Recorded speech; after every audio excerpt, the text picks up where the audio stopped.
Hi, ma'am. Good morning po. Si Ivan. Nasa loob po, ma'am. Please, palagay.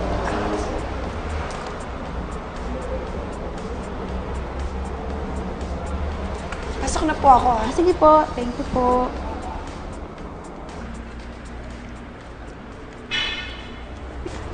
Salamat po, Ma'am Elaine. Nay, okay pala talaga na magpasweldo si Ma'am Elaine eh.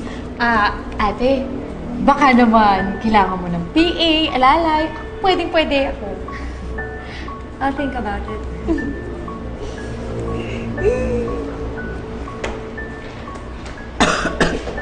Oh! Ay, ang bilis ah! Oy, ikaw Ivan ha. Tinitipid mo kami ng kapatid mo ha. Laki pala ng sweldo. Oo nga, kuya. Tsaka yung cellphone ko nga, hindi mo pa binibili. Pero hindi na ako magtatampo. Outfit na lang. Wow, manang-mana sa nanay! Ay, tumigil ka. Papakainin mo ko sa restaurant ha. Yung may aircon. Yok sa fast food. May aircon din naman sa fast food ah. Wala. Ma'am Elaine, na kami ah. Ivan. Salamat po, ma'am. May dala ko pa pansin. Rio? Nay! Di ba best friend ka ni Ate Luisa? Kaibigan ko rin naman siya. Kaibigan. Hoy, babae. Papunta ka pa lang, paparating na ako. Hindi ikaw ang klase ng babae pinapangarap ko para sa anak ko. Eto, si Ma'am Elaine mayaman, may-ari ng gym! Aling Isme, magkaiba po kami ni Luisa at hindi po ako magpapaapoy sa inyo. Magkaiba kayo. Pero, katulad ni Luisa, dikit ka na dikit dito sa anak ko. Kung hindi mo siya gusto, anong ginagawa mo rito?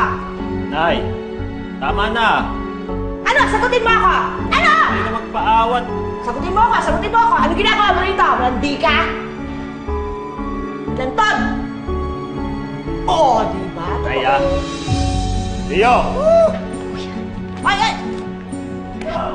Relax, Nay. Gusto ko sa'yo eh. Kaya kita favorite eh. Fast food, restaurant, outing. Alam mo na yan. Naka-off talaga si Rio, my loves, ngayon. Ibig sabihin nung una, iniiwasan lang talaga niya ako? Meron bang nakakwento si Rio sa inyo na problema namin? Alam mo naman yun eh. Love na love ako. Love na love akong sungitan. Wala naman siyang nakukwento, Luisa. Baka dun sa bagong friend niya. Close na nga sila eh. Sino ba yung bagong friend na sinasabi mo, Berna? Bakit ba kating-katikal sabihin? Si Ivan, yung ex mo, lagi nga silang magkasama eh.